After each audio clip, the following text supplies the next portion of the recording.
Hello everyone, আপনাদের সকলকে চলুন নিয়ে যাই আমি স্যান্ড ডিউন ডেজার্ট এই গাড়ি করে। হ্যাঁ, এই গাড়ি করেই আমরা পৌঁছে গেছিলাম এই সুন্দর জায়গাটায়, যেখানে ছিল প্রচুর অ্যাক্টিভিটিস। একটু একটু করে সব গ্লিমস আপনাদের সকলের সাথে শেয়ার করতে চলেছি। খুব মজা লাগবে কিন্তু, চলুন চলুন দেখা যাক। সবার প্রথমে আমি শেয়ার করলাম এই ক্যামেলটা, কারণ আমরা নিয়েছিলাম ক্যামেল রাইড। আর ক্যামেল রাইড করতে মানে যে কি মজা লেগেছে। আর এটা হচ্ছে এটিভি রাইড, এটা ড্রাইভার আপনাদের সকলকে নিয়ে যাবে, দিয়ে একটা জায়গায় ছেড়ে দেবে, ওখানে একটু আপনারা নিজেরা চালাতে পারেন। দেখুন প্যারাগ্লাইডিংও করা যায় এখানে, আমি করিনি। খুব সুন্দর লাগছে তাই না? দেখুন দেখুন, ভালো লাগবে।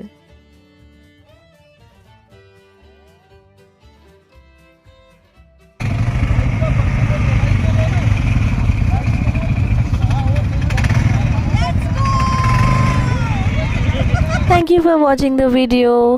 সাবস্ক্রাইব কিন্তু করতেই হবে, লাইক করবেন, কমেন্ট করবেন। আবার ফিরে আসছি নতুন ভিডিও নিয়ে। বাই।